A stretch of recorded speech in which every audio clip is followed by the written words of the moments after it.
bertafakkur tersebut adalah sebuah hal yang penting, bagian daripada ibadat.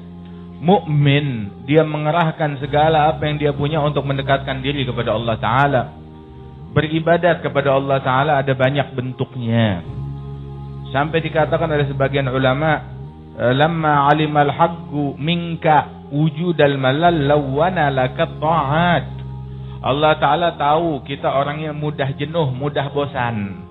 Sehingga Allah Ta'ala jadikan ketaatan, peribadatan bentuknya beragam. Ada beribadat dalam zikir, ada ibadat dalam tilawatul Quran, ada ibadat dalam salat, ada ibadat dalam sedekah, ada ibadat dalam silaturahim, ada ibadat dalam berpuasa, ada ibadat di dalam birrul walidain, ada ibadat di dalam mengajar, di dalam menuntut ilmu, dan lain sebagainya. Ada banyak ibadat. Begitu. Dan juga termasuk ibadat tafakkur yang disabdakan oleh Rasulullah sallallahu alaihi wasallam tentang tafakkur tersebut. Itu di dalam sebagian riwayat tafakkur sa'ah khair min ibadah sanah. Dalam riwayat yang lain tafakkur sa'ah khair min ibadah sittina sanah. Itu bertafakkur sesaat itu lebih baik daripada ibadat setahun. Dalam riwayat lebih baik daripada ibadat selama 60 tahun. Masya Allah. Sehingga la ibadata ka tafakkur. Sampai dikatakan tidak ada ibadat yang lebih unik daripada tafakkur tersebut. Dan mukmin mengambil kesempatan daripada tafakkur, baik melalui zikir yang dia baca, baik melalui ayat-ayat Al-Quran yang dia baca, dia renungi dan bertafakkur di dalamnya. Di mana di dalam ayat-ayat Al-Quran Allah Ta'ala sampaikan majaril fikir, aliran dan alur di dalam bertafakkur. Di antara tafakkur yang sangat dianjurkan, ulama sampai mengatakan bahwasanya at-tafakkur hadza sirajul qalb. Tafakkur itu al-fikrah sirajul qalb. Bertafakkur ibaratnya lentera lampu bagi hati. Barang siapa yang tidak ada tafakkur, maka hatinya nggak ada penerangan, gelap gulita. Walidzalik alur di dalam tafakkur itu ada beragam, diatur dan diajarkan. Dan masing-masing alur tersebut memiliki manfaat yang besar. Di antaranya yang paling besar manfaatnya adalah tafakkur bagaimana kehebatan Allah di dalam menciptakan makhluk-makhluknya. Allah Subhanahu wa Ta'ala menciptakan langit, menciptakan bumi, menciptakan udara, menciptakan air, menciptakan api, menciptakan matahari, menciptakan bulan, menciptakan bintang.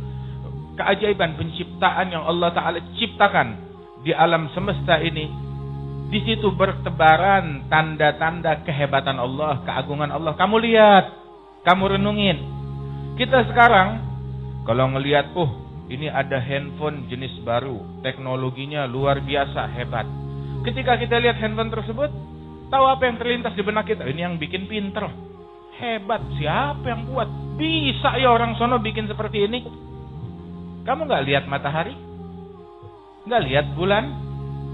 Gak lihat bagaimana pergantian siang dan malam, silih berganti, halus. Siang dan malam. Kita sekarang nyalain lampu aja udah cetek ada bunyinya. Tapi siang malam nggak ada bunyinya. Halus. Merata seluruh negeri. Bagaimana matahari terbit di mana, tenggelam di mana. Bulan yang mengecil, membesar, mengecil lagi. Tahu kan bulan mengecil, membesar, mengecil lagi. Yang mana di situ tanda-tanda, dari situ kita tahu waktu. Oh ini tanggal berapa. Ketahuan dari situ. Di dalam peristiwa gerhana matahari atau gerhana bulan, keajaiban dari Allah Subhanahu wa Ta'ala. Ada tanda-tanda kebesaran Allah di situ. Bagaimana bumi berputar pada porosnya, bulan yang mengelilingi bumi, bumi yang mengelilingi matahari, planet-planet yang jumlahnya miliaran di alam semesta bertebaran. Bumi mengelilingi matahari bersama planet-planet yang lain. nggak ada senggolan, nggak ada gesekan, nggak ada benturan, aman. Bagaimana udara yang kita punya, oksigen yang kita punya dijaga di bumi ini, nggak keluar bertebaran. Coba kita kalau punya tabung oksigen, kita lepas begitu habis, hilang. Tapi oksigen yang kita punya di bumi dijagain oleh Allah Subhanahu wa taala. Siapa yang jagakan? Hadza adalah tanda kebesaran Allah taala buat orang yang mau mikir. Jadilah kita ketika melihat sesuatu yang hebat, ini teknologi yang canggih, itu mengingatkan kita kagum, respek, hormat kepada yang membuatnya. Maka coba di alam semesta ini, keajaiban semua yang ada ini dari Allah Subhanahu wa taala. Padahal teknologi yang paling canggih pun juga sebutkan materi yang mereka buat sendiri nggak ada. Mereka ambil besinya dari Allah. Mereka ambil plastiknya dari Allah. Mereka ambil kabelnya, mereka rangkai. Semuanya dari bahan-bahan yang sudah disediakan oleh Allah Subhanahu wa taala. Saudara-saudara sekalian, pakai pikiran kita untuk merenung hal-hal yang semacam ini. Dan banyak lagi. Al-Imam Al-Ghazali juga menyebutkan di dalam Ihya, ada juga dia bikin kitab namanya kitab tafakkur di situ. Kita renungin, kita kaji. Apalagi kalau kita bertafakkur dengan merujuk kepada firman Allah Subhanahu wa taala dan ayat-ayat yang difirmankan oleh Allah Subhanahu wa taala. Jadi kita tafakkurnya pakai alur. Sempatkan waktu sebagaimana kita sempatkan waktu untuk baca Quran. Kita buat waktu untuk zikir. Punya gak kita tentukan waktu dalam sehari, sejam atau setengah jam khusus buat tafakkur? Ada. Kita tafakkur apa? Tafakkur duit. Mikirin duit, kerjaan. Itu yang kita pikirin. Yang kita pikirin dunia. Emang kagak ada tafakkur dunia? Dalam agama ada. Tafakkur kalau dunia betapa fananya. Tafakkar fi fanaha. Wa fi kasrat anaha. Wa fi gillat ghinaha. Fatuba thumma tuba liman minha tahazzar. Wa tallaqaha wa fi ta'ati rahman syammar.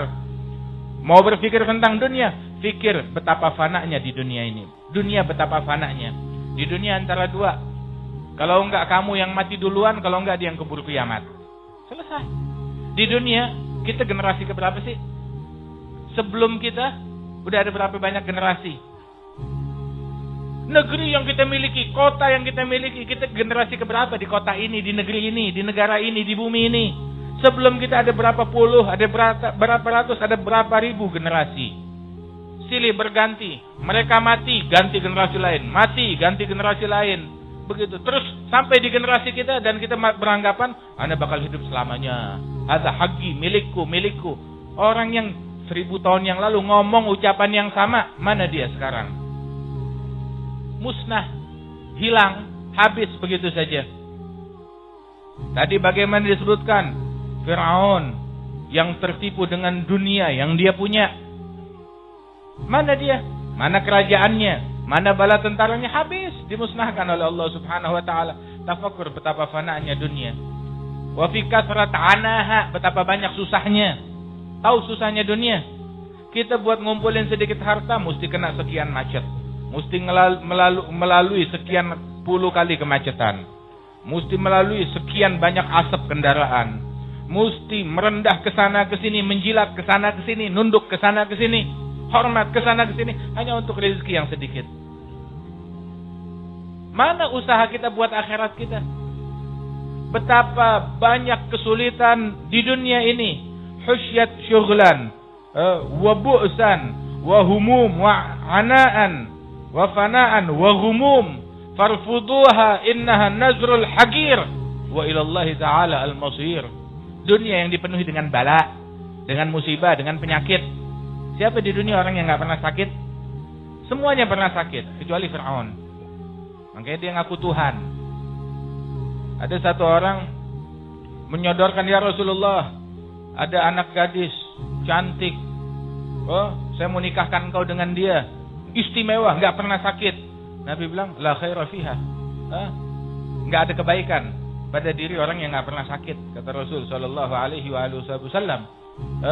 Idza habballahu 'abdan yusib minhu. Allah kalau cinta kepada hambanya diuji, dikasih ujian. Dia penyakit atau apapun, enggak pernah sakit sama sekali, enggak ada baiknya kata Rasul sallallahu alaihi wasallam. Dunia dipenuhi dengan penyakit, dipenuhi dengan bala, dipenuhi dengan musibah. Berapa banyak? Tafakkur di dalam fananya dunia, di dalam banyak kesulitan, kesusahan dan problem yang ada di dunia. Dan juga yang didapat dari dunia galil, sedikit. Apa yang kita dapat dari dunia? Sebentaran. Yang punya duit 1 miliar mati apa enggak? Mati. Yang punya 2 miliar mati juga. Yang punya 1 triliun mati juga. Terus kalau dia mati apa dia bawa duitnya? Enggak bawa. Oh, dia mati tabungannya 1 triliun. Apa yang patut dibanggakan? Lain urusannya. Kalau dia mati, dia bawa uang 1 triliun ke akhirat. Nah, itu baru patut dibanggakan. Dia mati, dia tinggalin duit 1 triliun. Bodoh. Sama, dia pindah keluar kota. Nggak mau balik lagi ke Indonesia. Begitu. Dan dia tinggalin duitnya di Indonesia 1 triliun. Bodoh. Mau pindah, bawa semuanya. Sama seperti orang pergi melakukan perjalanan ketinggalan duit. Ketinggalan barang. Nah ini dia pergi menuju akhirat, ketinggalan barang-barangnya semuanya. Enggak dia bawa ke akhirat. Fikir. Tafakkur tersebut perlu kita perbaiki. Kita harus punya waktu untuk bertafakkur. Dan tafakkur, ada tafakkur yang menambah keyakinan kita kepada Allah. Ada kita tafakkur tentang nikmat Allah, membuahkan cinta kita kepada Allah subhanahu wa ta'ala. Tafakkur betapa kecilnya, remehnya, hinanya dunia, menambahkan zuhud kita di dunia. Tafakkur betapa agungnya akhirat, menambahkan semangat kita di dalam mengejar akhirat. Tafakkur bahwa kesannya kita selalu ditatap, dilihat, dilirik, diperhatikan oleh Allah subhanahu wa ta'ala, menambah rasa malu kita kepada Allah subhanahu wa ta'ala. Tafakkur akan dosa-dosa kita, akan kesalahan kita. Kapan kita tafakkur hal yang semacam ini? Karenanya saudara-saudara sekalian, sempatkan waktu kita untuk tafakkur, terutama di malam hari atau di akhir lail. Sempatkan waktu untuk tafakkur. Mikir, kita diberikan akal, pakai akal kita untuk berpikir, untuk bertafakkur. Jangan sibuk mikirin tentang urusan harta aja. Mau lihat kepada urusan harta, bertafakurlah seperti tafakurnya seorang muslim. Bagaimana pandangan muslim mukmin terhadap dunia? Apa memang orang Islam enggak tafakur tentang dunia? Iya, Nabi tafakur tentang dunia. Nabi sama sahabat jalan, tahu-tahu ngelihat seekor kambing yang udah membusuk jadi bangkai. Terus Nabi bilang, sahabat, siapa yang mau beli nih bangkai ini?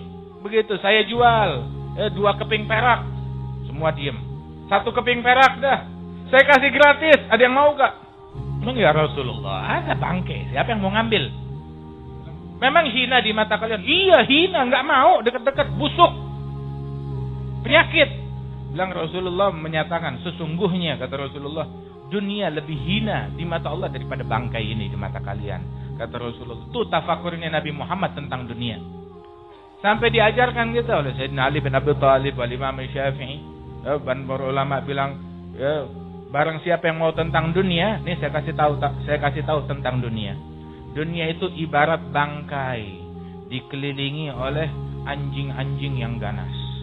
Katanya beliau, seandainya kamu turut mau berkompetisi, berebutan bangkai, siap-siap dicabik-cabik oleh anjing. 1, kalau mau berkompetisi, berebut bangkai, dia harus bergaul dengan anjing. Dari semua daerah tuh anjing ngumpul di sekitar bangkai. Ya bergaulnya sama anjing. Kemudian juga dia berkompetisi, dia bakal kena gigit, kena gonggong, kena najis. Kalau dia menang setelah berdarah-darah dan terkena rabies, kalaupun dia menang, yang dia dapat bangkai yang udah busuk. Tapi apabila dia hidup menjauh, nggak campur dalam bangkai tersebut, begitu dia selamat. Dilihat, digonggong juga enggak, dia aman dan tangan dia suci daripada najis dan tetap terhormat. Ambil pelajaran. Apa yang menimpa banyak orang, mau di negeri kita, dimanapun juga, karena mereka kurang tafakur. Sibuk udah tafakur dengan berita yang ada di televisi. tafakur dengan berita yang ada di medsos, tafakur dari Facebook, tafakur dari berpikir dengan hal yang nggak perlu. Tapi yang perlu ditafakurkan tidak dia bertafakur di dalamnya. Itulah kurangnya kita. Ayo kita introspeksi diri kita. Mudah-mudahan Allah Ta'ala berikan taufik. Ya Allah Ta'ala terangi hati kita, Allah Ta'ala terangi jiwa kita, Allah Ta'ala terangi pikiran kita. Dan Allah Subhanahu wa Ta'ala jadikan kita hamba yang dipilih oleh Allah Subhanahu wa Ta'ala untuk mengabdi kepada Allah Ta'ala secara sepenuhnya. Amin ya Rabbal